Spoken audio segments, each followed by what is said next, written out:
Тугандар, өмүр дарагы кайрымдуулук фондунан да байкелерибиз жөн жатпастан бизге өзүнүн салымын кошууга келиптир Байкан уулубузга. Андыктан байкелерибизге дагы сөз берели. Ассаламу алейкум, урматтуу мекендештер. Рамазан айыңыздар куттуу болсун. Барыңыздардын ниет кылып кармаган орозоңуздар кабыл болсун. Окуган намаздарыңыздар, кылган ибадаттарыңыздар, жакшы амалдарыңыздар, берген эхсан садакаларыңыздар, фитр садакаларыңыздар жараткан Аллах таалам кабыл кылсын.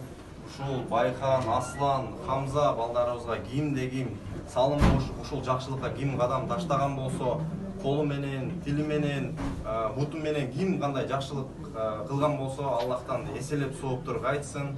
Эки дүйнө бактылуу болушун, эч жамандык көрбөсүн.